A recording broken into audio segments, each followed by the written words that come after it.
You're listening to Speaking Sidemount, the podcast where we talk all things sidemount diving, from equipment, skills, techniques, and sidemount diving expeditions to interviews with some of the world's top sidemount divers.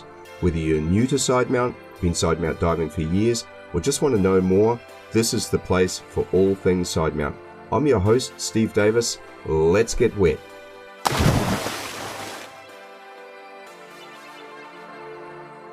Hey, welcome back to Speaking Sidemount. I'm Steve Davis. This episode is brought to you by our brilliant sponsor, X-Deep. I've been diving the X-Deep Stealth sidemount systems for over 10 years now, starting with the Stealth Classic and now diving and instructing on both the Stealth 2.0 Tech and Rec systems. In addition to producing simply the best sidemount diving equipment going, I just love the way that X-Deep get in behind divers making a difference through the X-Deep Exploration Support Program. More on that later in this episode. I also want to give a special shout out to our patrons who support the show financially by contributing as little as $5 per month through Patreon. I get a lot of messages of support and thanks. Some of them are really heartwarming, but it's our patrons along with the support of X-Deep that help us deliver the very best sidemount, cave, and technical dive content going through this podcast. If you'd like to join our team and become a patron of Speaking Sidemount, just go to www.patreon.com/speakingsidemount for all of the details. The address is also on our Facebook page, listed in the podcast notes. Now, speaking of the X-Deep Exploration Support Program, I picked up a post they made on Facebook describing the exploits of Arielle Ginsberg. Arielle is a founding member of the Belize Cave Diving Society and its first female member. And X-Deep have gotten behind and supported their exploration in Belize for the Sistema Paloma project. The project sounded amazing, but a share post by Arielle's exploration partner Ben Popick really got my attention. Now I'll paraphrase Ben.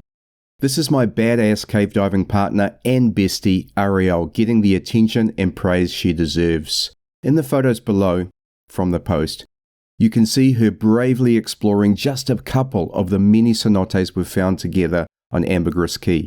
While I'm constantly talking about cave diving explorations, I often leave out the part about how Arielle always goes in first, because she's way braver than I am and marginally less afraid of crocodiles. She's easily one of the toughest people I know, weighing in at a mean 98 pounds. This is the first of many cave diving accolades to come for Arielle, and I couldn't be prouder to be her teammate and friend. Well, that's awesome. Now, I'm not sure if it tops that, but I learned also that Arielle is a scientist and an immunologist specializing in flow cytometry and bioinformatics. And now I just had to hear more, if only to learn what the hell flow cytometry really is.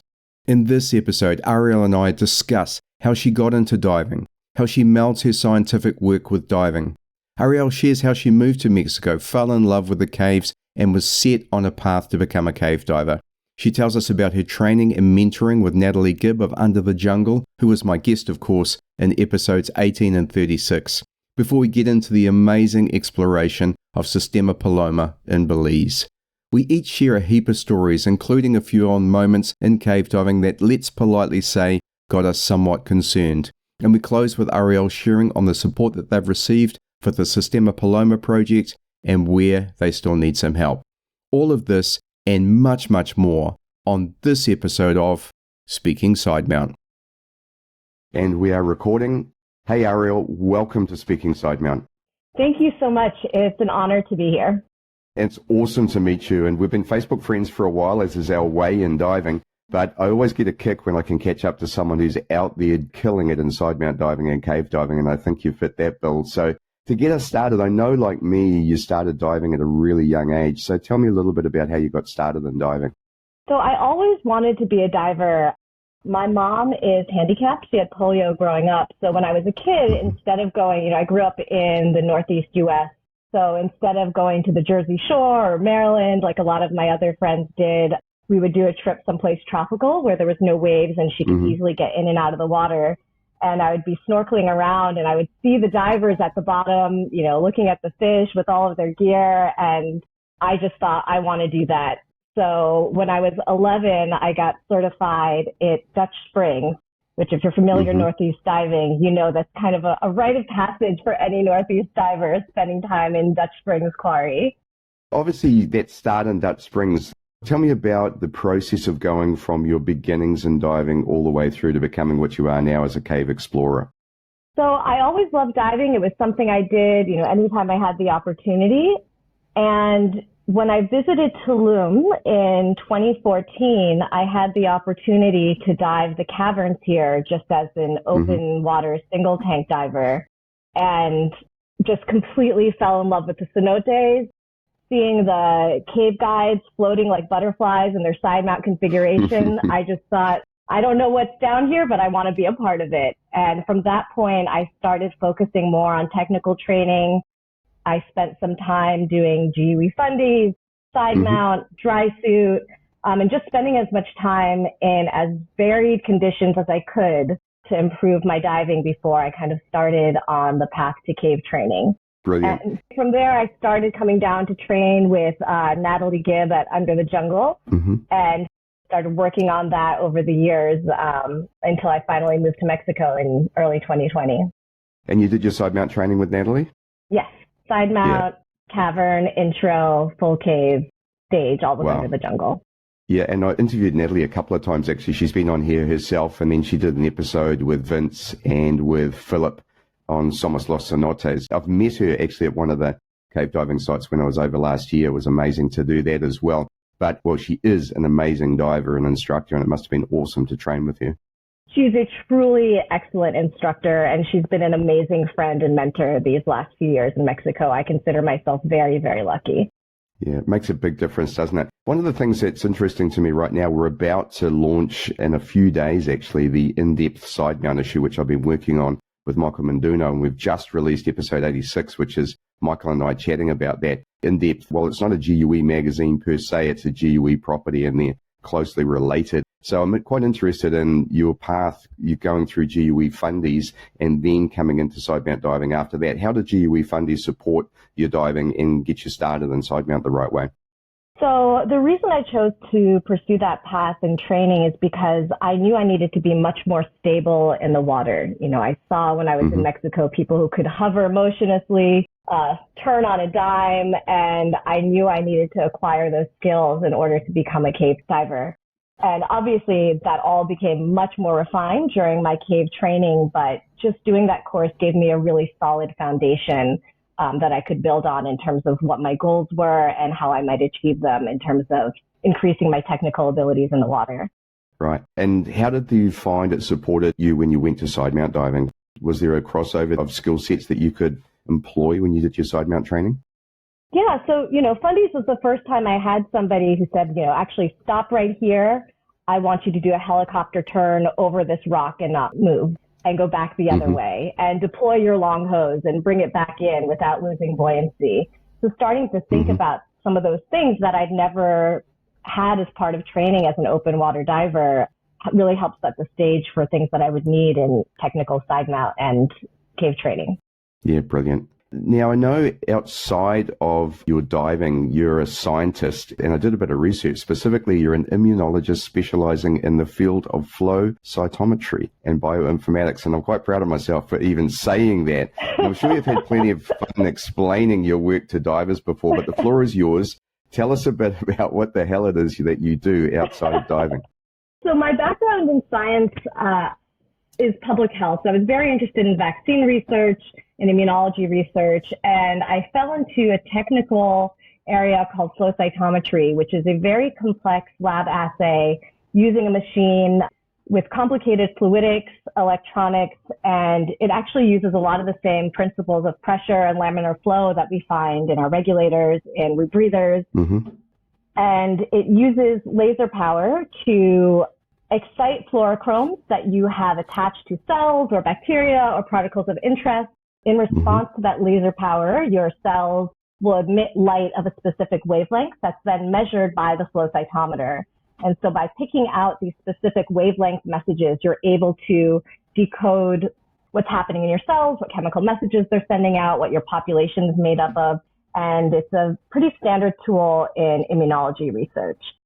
And I came to bioinformatics because the field was growing and growing, the technology was advancing, and at a certain point, there was no way to point and click your way through the data before being able to find an answer.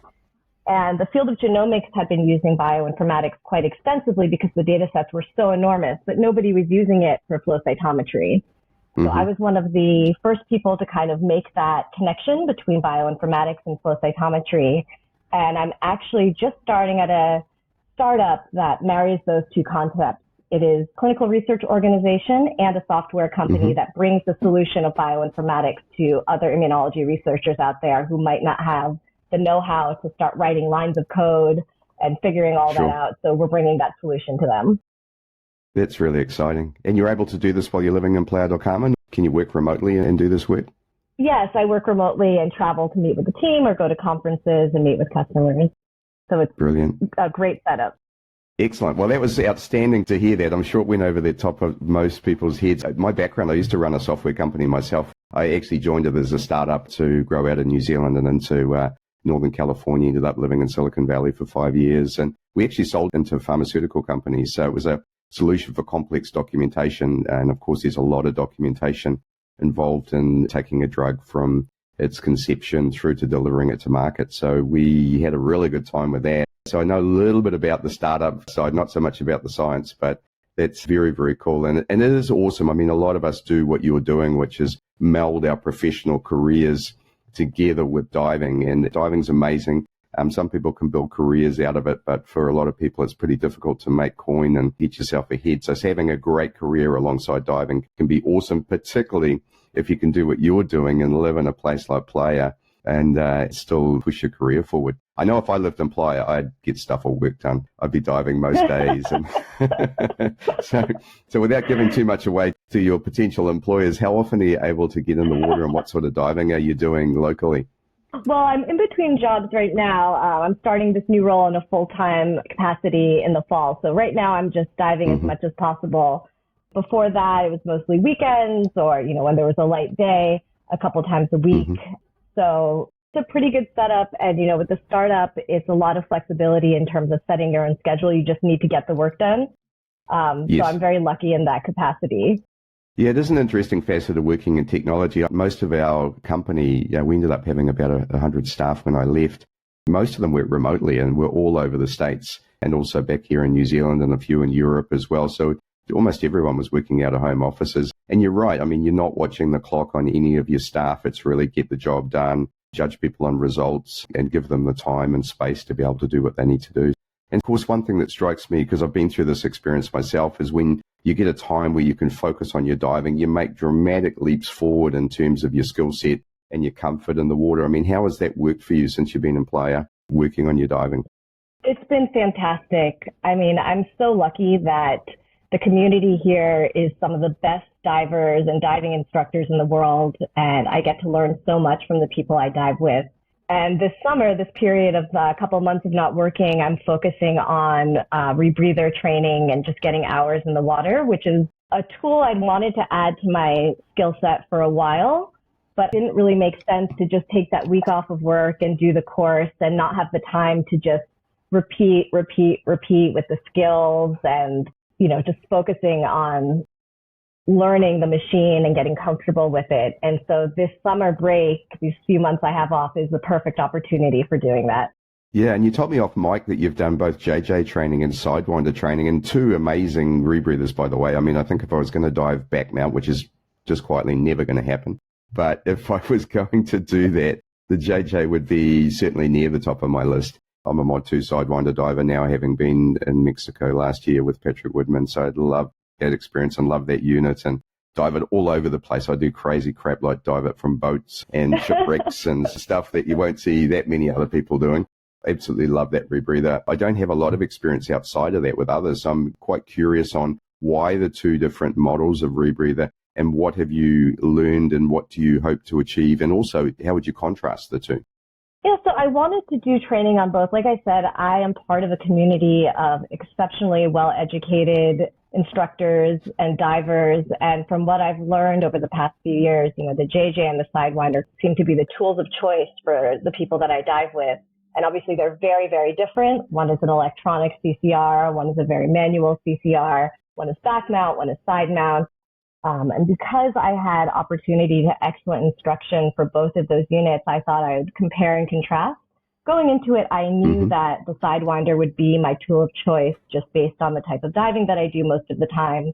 But I wanted to understand the JJ and what goes into an electronic CCR and the differences. And should the opportunity arise for kind of deeper, more depth diving, I think the JJ would be the right tool of choice. I wanted to start having that as a potential tool as well. Awesome. Now, obviously, there's a connection with you with Belize, and I'm interested in how that came about, because most of us know Belize as this amazing dive destination with a blue hole.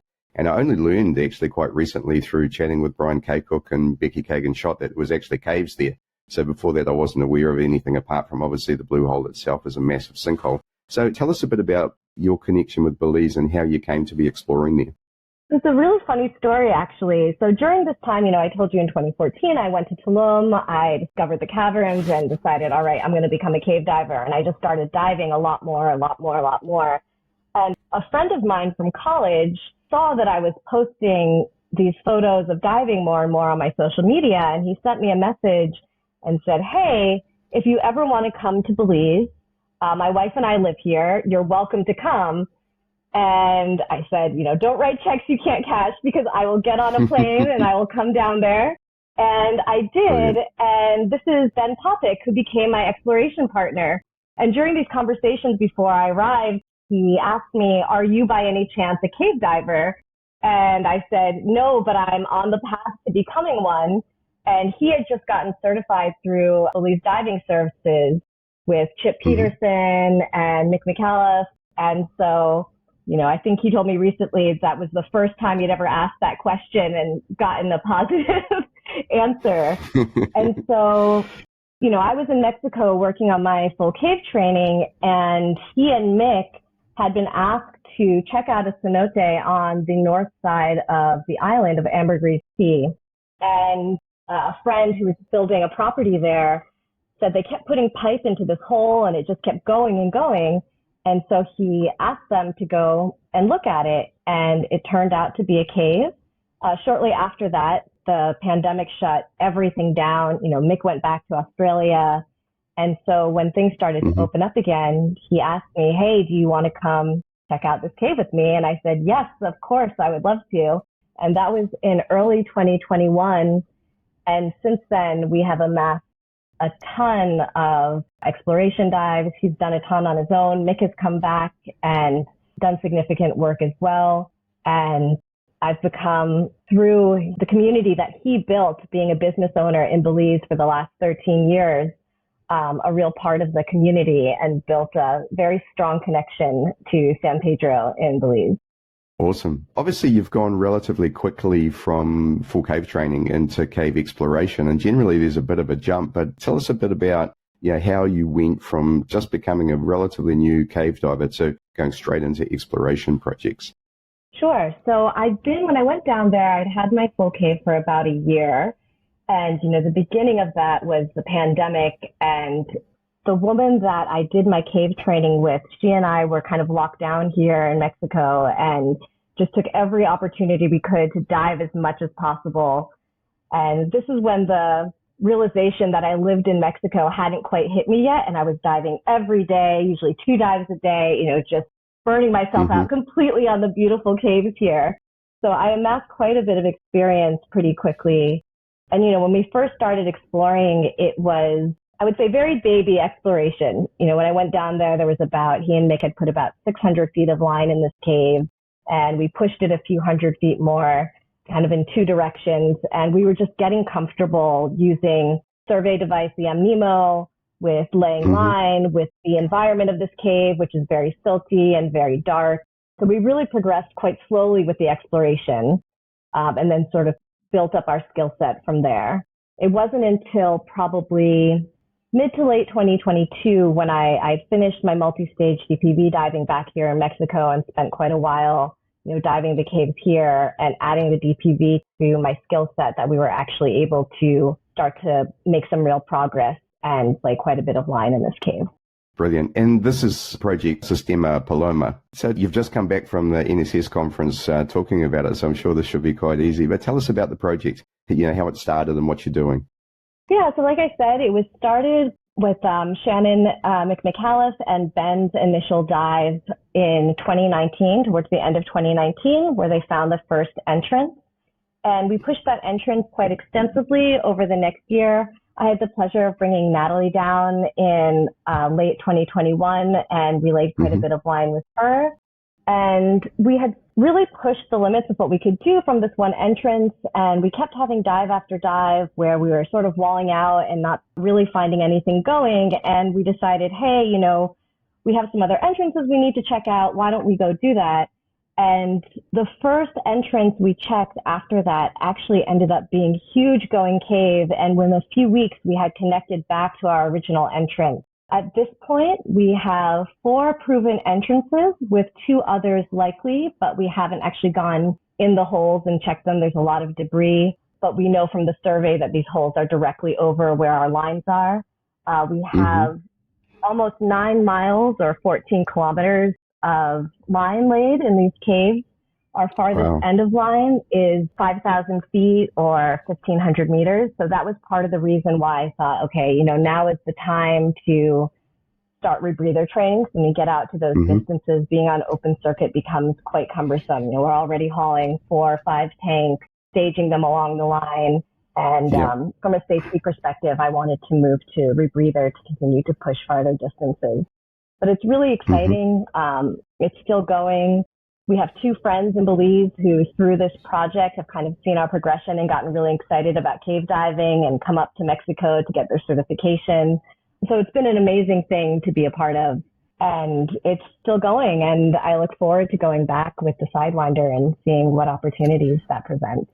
Yeah, that's going to make a massive difference, isn't it? I did my Sidewinder training originally with Ed Sorensen in caves. It was an amazing experience and such a great cave tool. And one of the things that sticks with me, and I say it all the time, Ed's mantra is very much about this tool reducing your gas stress, distance stress, and time stress. And so it's great from the point of view of comfort as a cave diver. You just know you've got so much time. And then the other side of that is, of course, as you say, when you're looking to explore and having to stage open circuit cylinders to make sure that you've got enough gas. You've still got to carry bailout, but just to give you some distance that you can travel before you have to worry about staging cylinders. Was very mindful about waiting until I really, I believe that you should wait until you need the tool to use it. In 2022, I had the opportunity, I was sort of thinking, okay, do I want to invest in a DPV or do I want to invest in a rebreather? Because they're both quite significant investments. And being a person of smaller stature, I can actually get quite far on open circuit. And so I waited until we were really pushing the limits of what could be done on open circuit in this project before making the decision, okay, now it's time to move over to rebreather and focus on that. Yeah. Again, so weird because my motivation was very much about places like Truck Lagoon and diving a little bit deeper. And of course, as you rightly mentioned, the Sidewinder kind of taps out in the 85, 91 meter range because of the way the constant mass flow orifice works. However, you can put a needle valve on and go deeper for sure. And I know the guys at ProTech are taking it deeper anyhow. So it's certainly a tool that you can go deeper, but I wanted the tool that I could also dive cave. And that was where the crossover for me was. And I don't see myself, both from a cost point of view and also from a just time, effort and training point of view, having 2 units in my situation. Others may obviously be able to do that, but that wasn't something that I thought I could do. So I kind of had to go, okay, I want a side mount rebreather. I want one I can go deeper with, and I want one I can cave dive. It starts to narrow in really closely back to the likes of the Sidewinder when you make those sort of statements. So you've just done your Sidewinder training. Tell us a bit about how that's progressing for you now. So I just finished it before going to the U.S. for about a week. Ben and I were at the NSS conference presenting on Sistema Paloma. So I just got back last night. I'm planning on spending the next few months, just spending as much time in open water as possible, and then planning on doing my cave crossover towards the end of the summer. Yeah, brilliant. The cave CCR is so much fun too. I was wondering what I would get from it. And it was so much deeper and so much more intense than I thought it was going to be. I mean, of course, you repeat all of your cave skills, so you're going to spend a fair amount of time bailed out, blindfolded, going through semi-restrictions and so on. But just the planning side of it was really, really interesting in terms of planning bailout in the cave scenario. And also, I learned with ProTech, and I know you're going to do some work with Skanda, but it's the way that they configure the Sidewinder and also the way that they weight themselves and the way that they train stability in very shallow depths. So spent a fair amount of time with no fins on in 2 meters, which is which is interesting. It's very humbling. You're not telling me anything. I remember the first time Mikko Pasi was there taking photos and video, and I was terrified. He was videoing me as I was acting like a drowned turtle there for a while. But you learn, you get it, you start to get the feel, and certainly by the second day I was getting better and better. And again, some adjustments to my system made a big difference there. I was quite unbalanced when I arrived, and so that didn't make that very easy.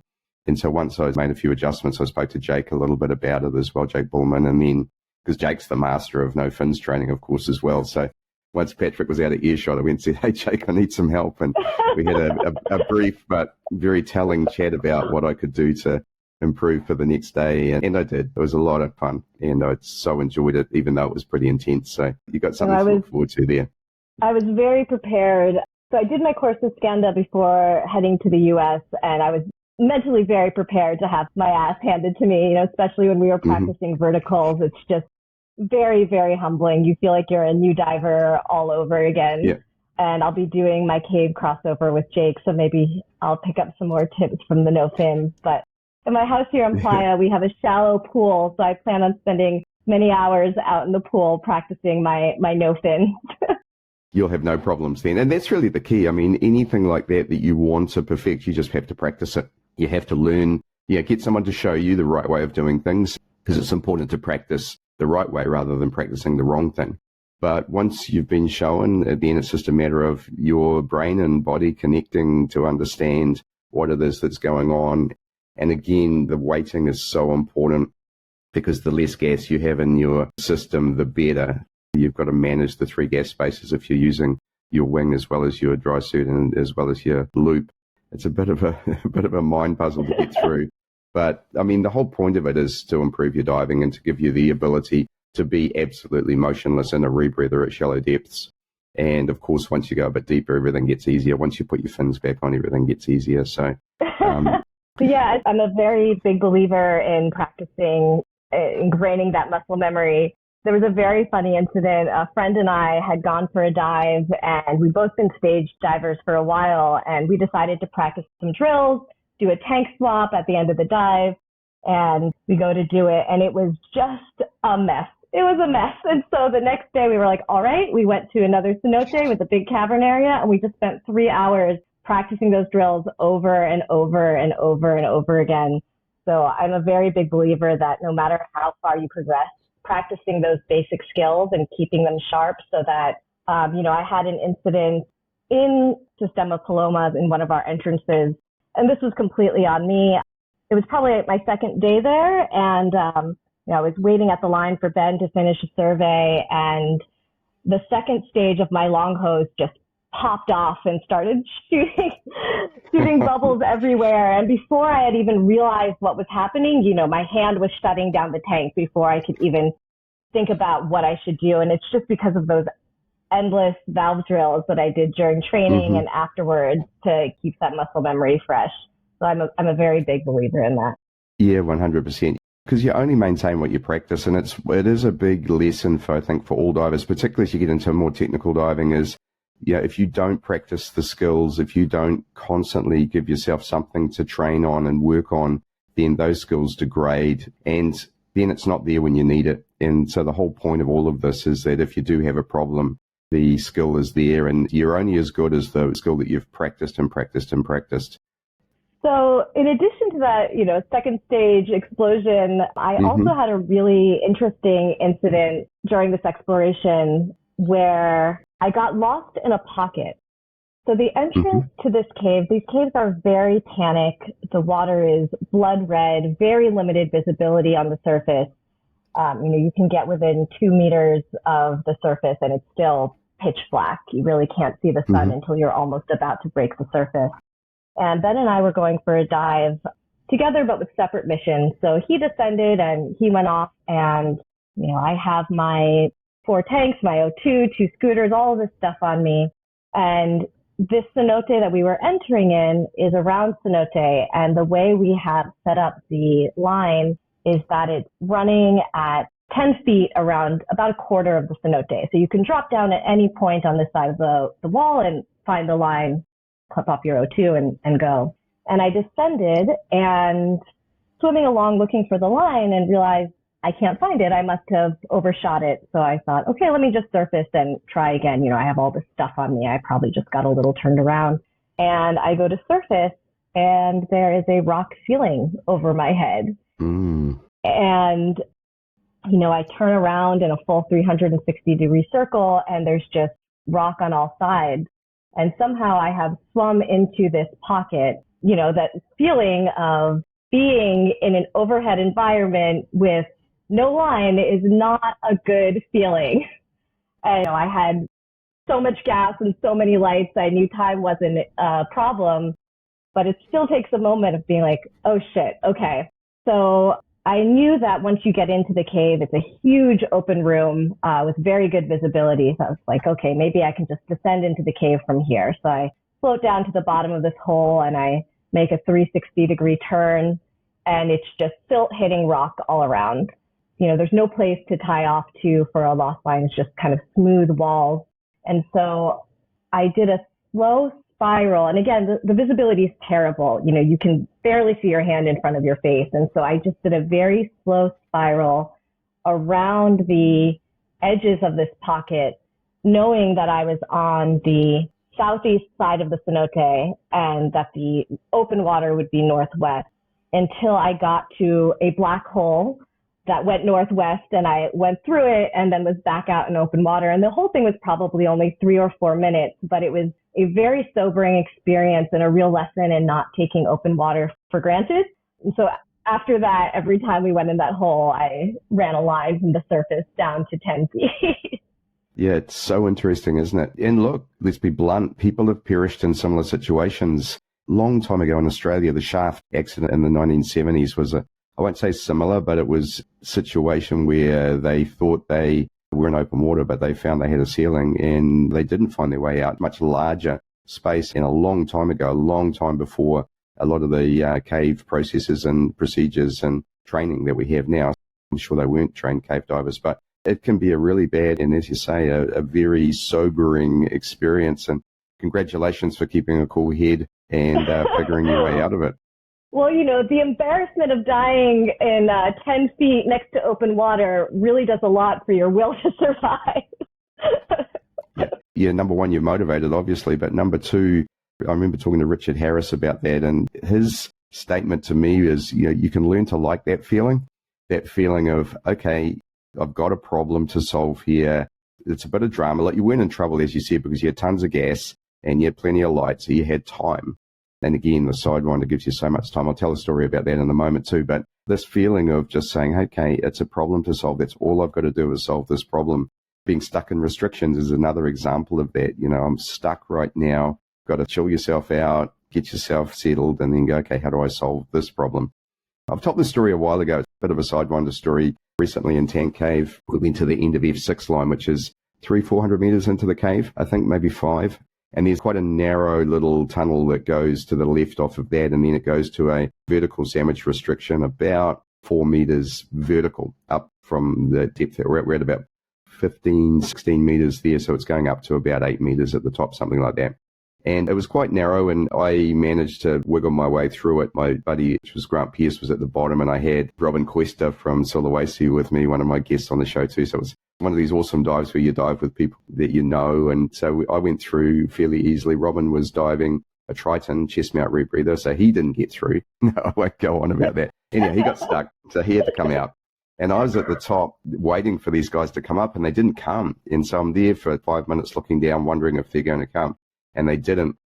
And so I thought, okay, and I could see their lights. So I thought, all right, I'll go back down. So now I've got to invert And the Sidewinder is pretty good, actually, with head down. It's not amazing head up, as almost all rebreathers, but head down, it's actually quite good. The work of breathing's not bad at all. And so I was sort of working my way in, but I got stuck in the restriction vertically head down. And I've got fitted boots on that particular dry set on my SF Tech.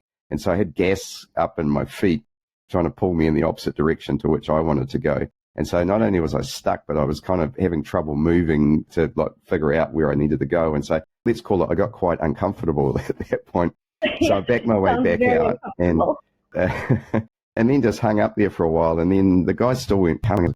This is very frustrating. And I was aware that P-line joins not far from there. There's actually a line there. So I followed the line, tanks full of teas. So I laid cookies at 2 teas and then went through one restriction. And then there's another restriction that then takes you to where P-line is. And that restriction was quite tight. So I thought, now I'm looking at another restriction. At least it was horizontal. And I'm going away from my team. And if I'm on P-line, I'm a long way away from them. I'm probably hundreds of meters away from them. So I would have had to like swim back, follow P-line on a path that I think I knew. I hadn't done it a lot. I've done it maybe 3 times. And so in the end, I thought, no, this isn't any better than going back through that restriction. So I went back, picked my cookies up. Laying the cookies was good from the point of view, not only for my navigation, but also if they were coming to find me, they could have followed those. So I came back, picked my cookies up, and just had a look at the hole. They were still there. Probably 10 minutes, maybe 15 minutes had passed now. So I think they're getting quite concerned about, and they don't know what my mind space is. And my mind space is, Richard Harris, you could learn to like this feeling. So I'm thinking, okay, I'm enjoying this feeling. How do I solve this problem? So I went back, dumped every molecule of gas from my dry suit. So I was squeezed, this went vertical, dumped everything out, shook myself, took everything off the front of my body. The other thing in my mind, of course, is I'm on the Sidewinder. I don't have gas stress. I don't have distance stress. I don't have time stress. I've got hours and hours and hours to solve this. So I go back down and Grant's at the bottom there. He's actually starting to dig limestone at this stage. So he's digging limestone a bit. He pointed to where I should go. And I pretty much fell through, to be honest. So yeah, being a little bit skinnier helped me a lot. And then they're at the bottom and we're kind of mask to mask looking at each other. I think they were worried that I was panicking, but that certainly wasn't the case. I would call it mild concern. But these are good stories. And actually, as we came out, we swam out and we had a chat. And I was kind of filled with this feeling of, I won't call it pride. I felt as if I had achieved something. I felt like I progressed my diving forward by going through that experience.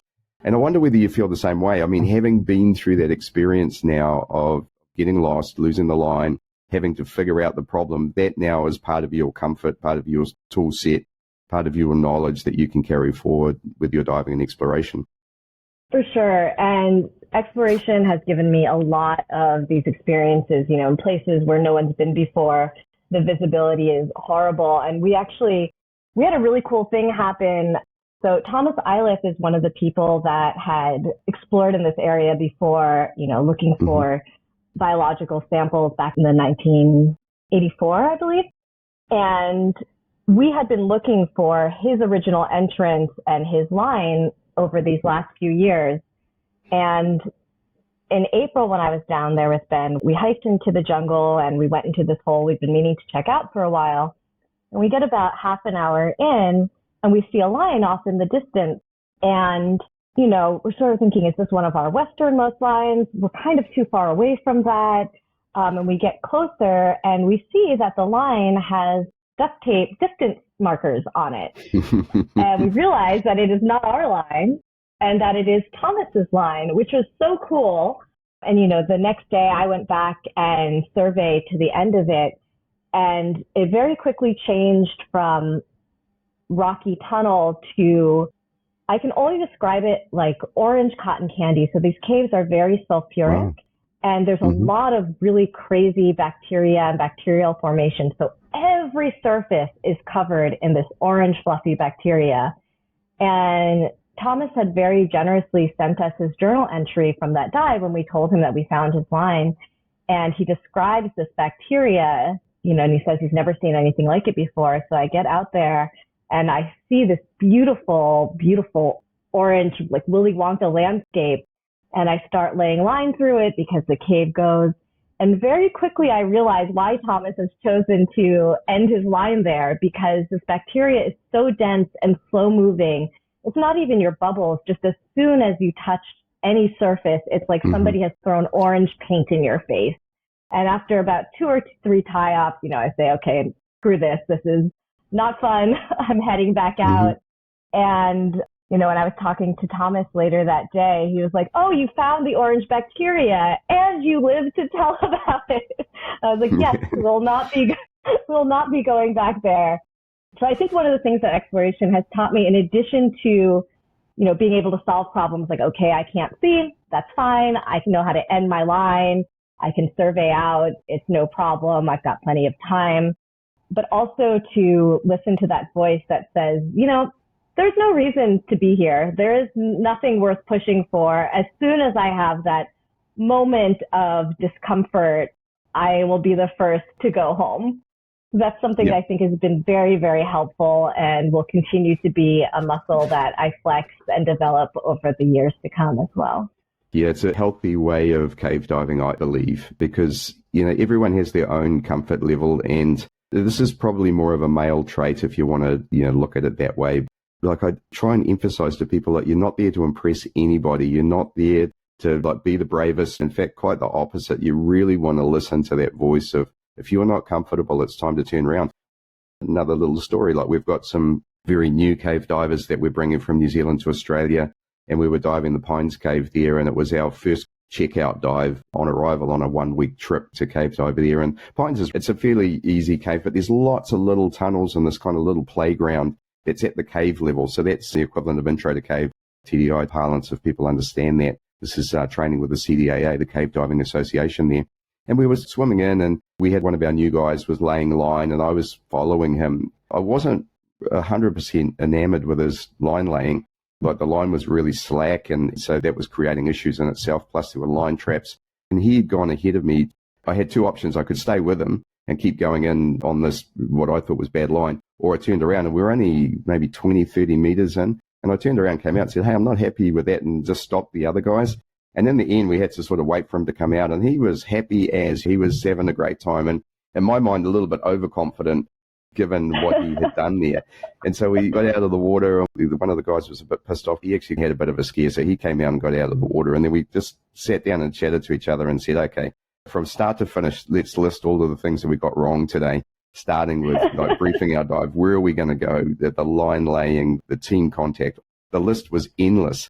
And of course, the big lesson there is on your checkout dives, let's make them kind of easy, and let's make sure that you're laying good line and that we're working as a team. So there was a lot of lessons, but from that point forward, we dived amazingly as a team, and I thought we did some really cool dives in there. But I was actually the most experienced and the only advanced cave diver there. And yet I was the one who was going, I don't like this. And if I keep pushing in here, and the visibility was diminishing pretty rapidly, so we were basically in zero vis with bad line. So I pulled out, and I was happy with that decision, and that was kind of one of the lessons too, is, hey, if you're not happy, back out. Don't keep going, because you're only going to go from not happy to potentially then having a problem. And heaven forbid you have an issue like a regulator blows off or something like that when you're in that situation of not being happy. It only compounds it, and that's the way that real accidents occur, isn't it? It's where you've not had one thing go wrong, but you've got a few things going on around you that are not playing ball the way that you want to, and all of a sudden you're in a really bad situation. No, I think as the most advanced cave diver in that situation, you probably had that reflex develop the best out of anyone to say, okay, hey, you know what? Let's turn around. Let's surface. This isn't cool. Some of my friends refer to me as a real cave mom because, I'm a big believer in debriefing the dive, the things we've done wrong, the things we could do better, the things we can improve. And not everybody enjoys a thorough debrief. For me, it's really, really important to do. And, before you dive with somebody, if this problem happens, how do you deal with it? How are you going to handle your navigation? What is the sequence in which you will signal to communicate these things? I always say that cave diving is sort of like sex. Like, everybody knows what's going to happen, but you don't necessarily know how you're going to get there. And communication is crucial for everyone having a good time. The lesson today, talk it through before you start. Is that what you're saying? Yes, exactly. Awesome. You're the first person to raise that analogy, but I get it 100%, so well done. Now, I've lost my train of thought. That's okay. Yeah, awesome. And I love the part that you mentioned about the pre-briefing especially when you've got a new team, because we all come from different backgrounds. Cave training is relatively homogenous, but at the same time, there are different procedures and processes.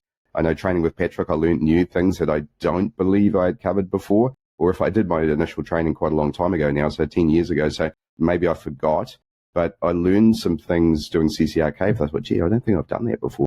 Things like when you put your hand on a line, point your thumb in the direction of the exit and zero visibility. I thought, wow, that's really cool. And maybe I learned that before. I don't know. Perhaps I forgot it. Just little things like that and positioning and all those sorts of things. And it is a really key point. I mean, how many people practice no visibility, bailed out exits or open circuit exits from a cave?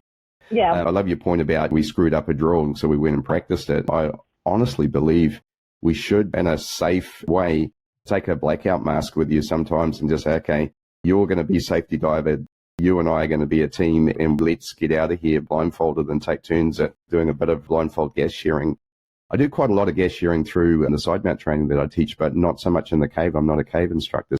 By the way, that's a big advantage of being a cave instructor, isn't it? You practice that stuff all the time. Yeah, I was going to say one of the reasons why it's important for me in particular to practice these things is because I'm not an instructor. I'm not doing this every day in the water with students. So for me, I need to keep these skills fresh, kind of on my own initiative. So it's really important for me to take the time to do that. Brilliant. So over the next few weeks, you're going to train with Skanda, you told me. So tell us a bit about, I think that was off mic. So let's talk a little bit about what you're planning to do with Skanda in a couple of weeks. So like I said, I finished Mod 1 with Skanda before I went to the NSS conference, which I just want to say if anyone's considering going to a local caving conference, it was so cool. It was so inspirational to see what people were doing. One project in particular, a Polish cave diver named Marcin Steniovic is doing some really cool photogrammetry stuff at a Ukrainian mine. Things that I would never have known about if I hadn't gone to the conference. I didn't know necessarily what to expect, but it far exceeded my expectations. So yes, we did our Mod 1 training, and, Skanda offered, he said he's doing another Mod 1 at the beginning of July. And if I wanted to join and be a buddy, I was welcome to do so. And of course, like I said, I enjoy practicing skills, especially when they're painful. You want to drill them until they're not painful anymore. So next week, I will be joining another one of his Mod 1 courses. And yeah, we're going to keep working on the basics and optimizing my configurations. One of the challenges I have as kind of a smaller person is making side mount configurations work for me. And, I was a razor diver for a long time. It's still my open circuit harness. And now I'm using the X Deep for the Sidewinder.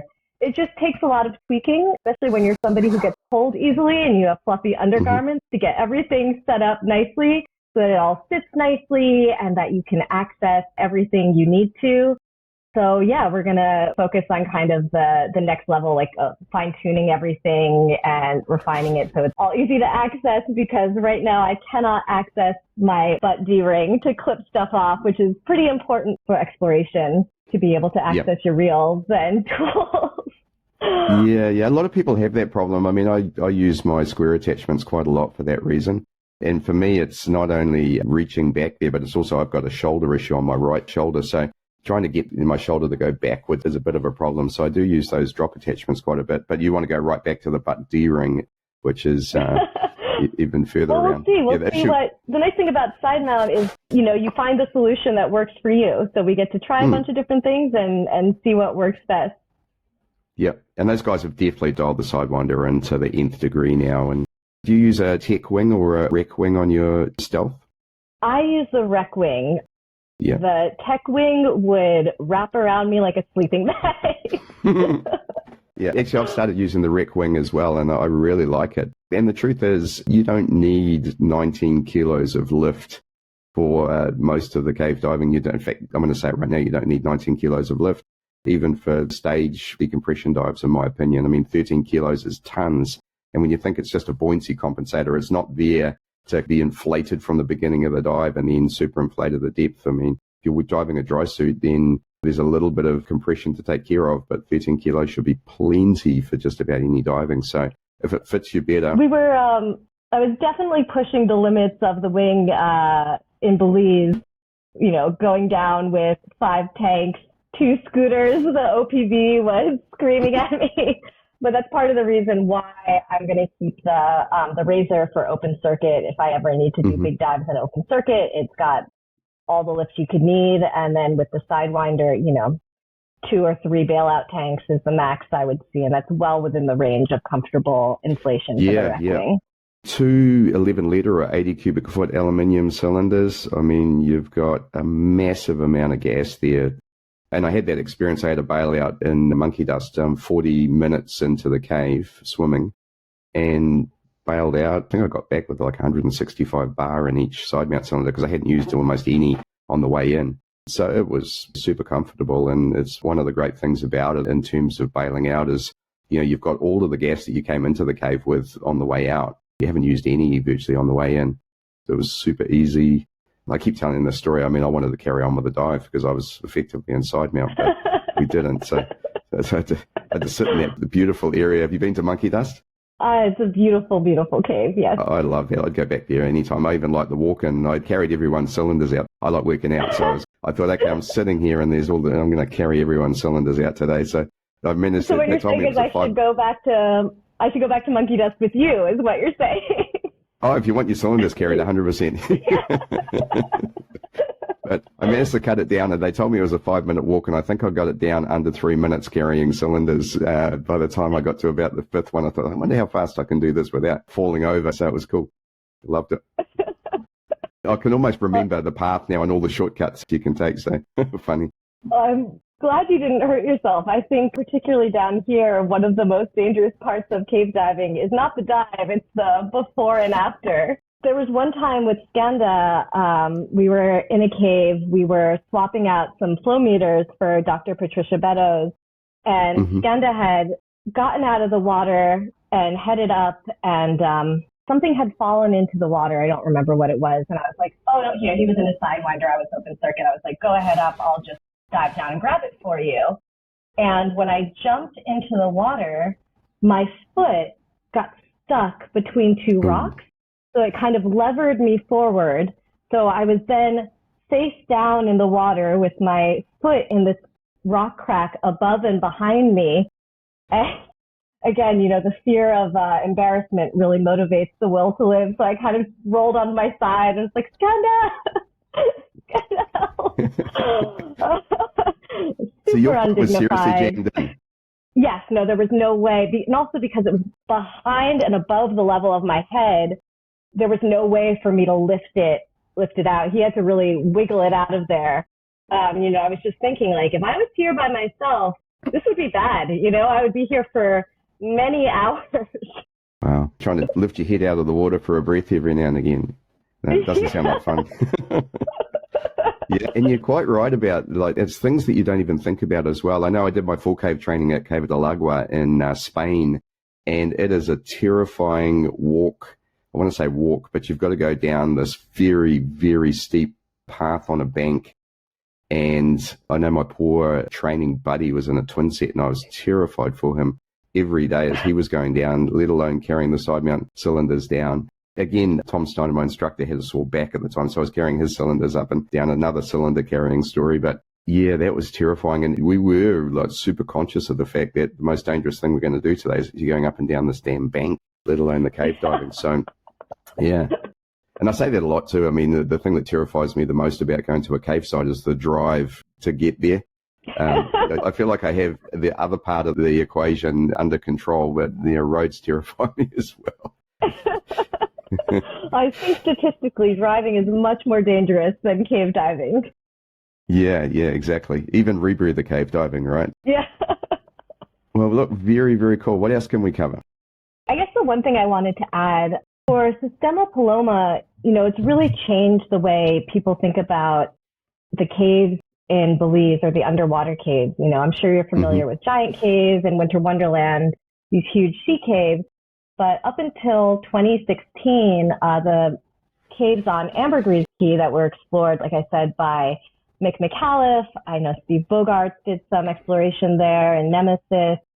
Thomas Eiliff did a little bit of exploration there, but the caves are really considered to be mostly on the western side, so the lagoon side, the leeward side of the island. They were all small and silty, a ton of percolation, really sulfuric.